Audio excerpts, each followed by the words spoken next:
Welcome to you study tube. पिछले video में हमने देखा था कि जब हम बॉडी को नीचे से ऊपर प्रोजेक्ट करेंगे तब हमें जो डिफरेंट फार्मूलाज बनती है जो हमें याद रखनी है फॉर डिफरेंट कॉम्पिटिटिव एग्जाम्स, वो हमने देखा था।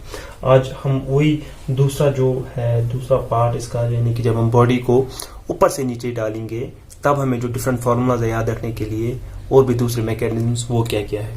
तो दूसरा पार्ट, जब हम बॉडी को ऊपर से नीचे प्रोजेक्ट करेंगे या डालेंगे तो तब हमें ये याद रखना है कि इनिशियल वेलोसिटी है, यानी कि ये वो जीरो है, और ये भी याद रखना है कि ये भी फ्री फॉल का ही केस है, क्योंकि फ्री फॉल मैंने आपको पहले भी बताया कि फ्री फॉल का मतलब है कि जब बॉडी को सिर्फ हम ग्रेविटेशनल पुल के तहत हम उसको प्रोजेक्ट करते हैं, यानी कि जी के तहत सिर्फ इस पे ग्रेविटेशनल फोर्स जो है वो एक्ट कर रही है। हम देखेंगे इसी सिलसिले में कि डिफरेंट जो लॉज ऑफ मोशन इक्वेशंस हैं वो क्या बनेंगी। बस हमें क्या करना है कि यू को जीरो पुट कर देना है और एक्सेलरेशन की जगह जी पुट कर देनी है, और जो डिफरेंट इक्वेशंस ऑफ मोशन है वो है v equal you plus eighty, h equal you square plus 1/2 eighty square, ऐसे ही वो आपको पता होगी कौन कौन सी है। तो ये पुट करके हमें कौन क्या क्या बनती है वो फार्मूलाज, वो बनेगी v इक्वल जी टी पहली, दूसरी जो फार्मूला है वो बनेगी h equal 1/2 G T square, तीसरी जो फार्मूला है वो बनेगी v square equal to 2gh, चौथी जो फार्मूला है वो बनेगी एच एन इज इक्वल यानी कि distance covered in an second, वो बनेगी g/2 2t-1। हम आती है कि हमें कौन कौन सी फार्मूलाज जो है वो आती है हमें एग्जाम में, और हमें वो याद कौन कौन सी रखनी है। पहला जो है वो हमें आएगा कि आप बताइए टाइम टेकन जो बॉडी है, अगर हम उसको ऊपर से नीचे डालेंगे तो ग्राउंड तक पहुंचने के लिए उसको कितना टाइम लगेगा, वो हमें सीधे याद रखना है कि t इक्वल √20/g, पहली फार्मूला। दूसरी फार्मूला हमें यह याद रखनी है कि वेलोसिटी जो है उस बॉडी की ग्राउंड तक पहुंचने में कितना, जब वो ग्राउंड को टच करेगी तो वेलोसिटी क्या होगी, वो हमें रखना है v equal to g t. लेकिन ये फार्मूला तब आएगी जब हमें टाइम देके हो वहां से, यानी ये टाइम आपको देके है, इतना टाइम इसको लगता है बॉडी को ग्राउंड तक पहुंचने के लिए, तो आप बताइए वेलोसिटी क्या होगी, एंड वेलोसिटी जब ये ग्राउंड को टच करेगी वो होगा v equal to g t. लेकिन अगर आप हाइट देखे हैं तब आपको √2gh याद रखना है।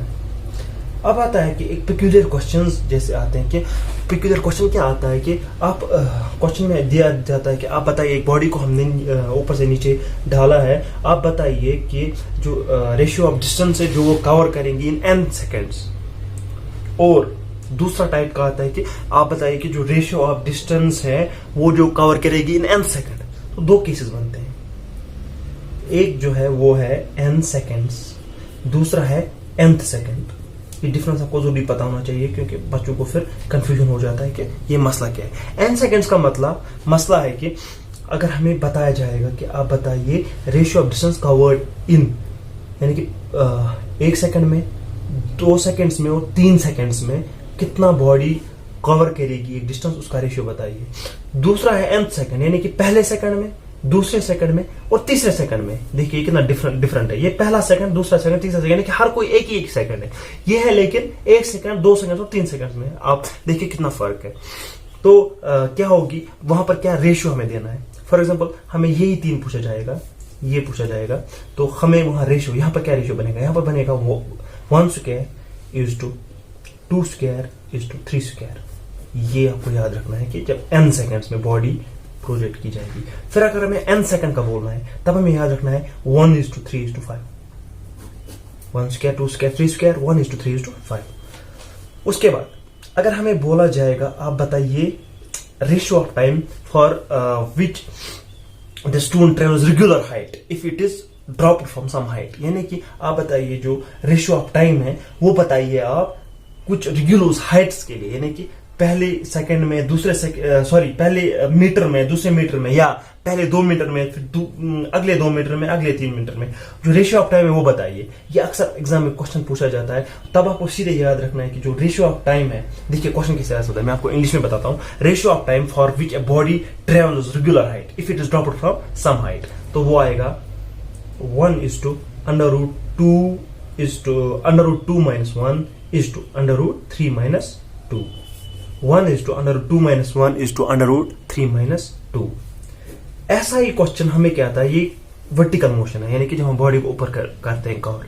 लेकिन ऐसा ही क्वेश्चन हमें आ सकता है कि हॉरिजॉन्टल मोशन में अगर हम बॉडी को एक को प्रोजेक्ट कर रहे हैं, आप बताइए रेगुलर डिस्टेंस किस किस टाइम में ये कवर करेंगे। तब आपको ये ट्रिक एक है कि इसको उल्टा करना है। जो मैंने रेशियो वर्टिकल हाइट के टाइम पे आपको बताया है, इसी को हमें उल्टा कर रहे हैं कि तब हमें बोलना है कि रेशियो आएगा तब √3 - 2 √2 - 1:1। बस ये है हॉरिजॉन्टल मोशन के टाइम पे और ये है वर्टिकल मोशन के टाइम पे।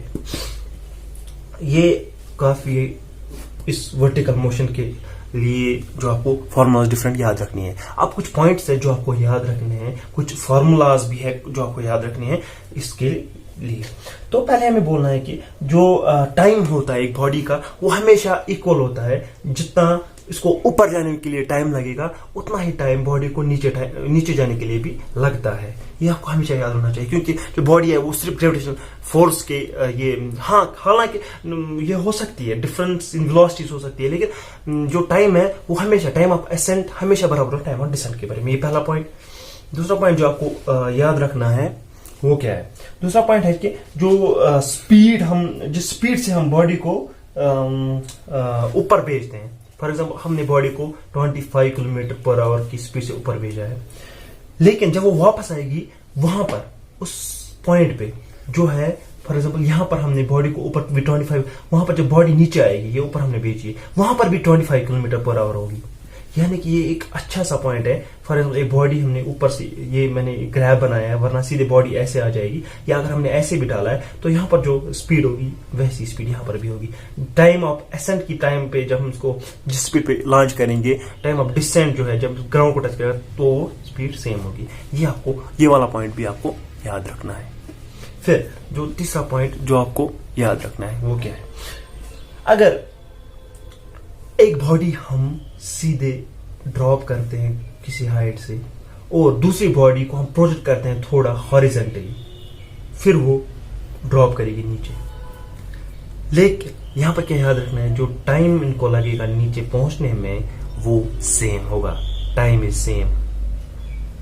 चाहे हम बॉडी को सीधे नीचे डालें, कोई हॉरिजॉन्टल वेलोसिटी ना दे, या जो दूसरी बॉडी है उसको हम हॉरिजॉन्टल वेलोसिटी दे के भी जो वो टाइम ऑफ जो डिसेंट है वो सेम लगेगा। ये आपने मैंने रीजन भी बताया, क्योंकि ये दोनों ग्रेविटी के इन्फ्लुएंस में ही है।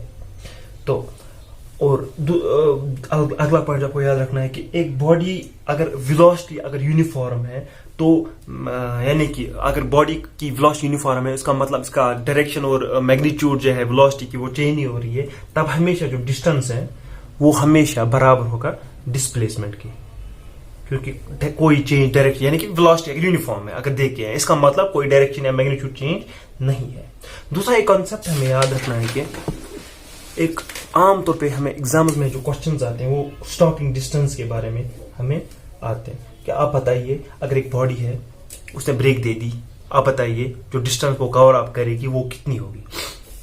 क्योंकि हमें पता है जब ये ब्रेक देगी अल्टीमेटली बॉडी रुकेगी, तो v यानी कि फाइनल वेलोसिटी 0 होगी। जब हम उसको एक वो वाले v² = u² - 2as में डालेंगे तो वो क्या बनेगी? वो बनेगी 0, यानी कि v0 है = u² - 2as। माइनस क्यों आया? क्योंकि ये रिटार्डेशन है, ये रिटार्ड करेगी जब बॉडी ब्रेक देगी।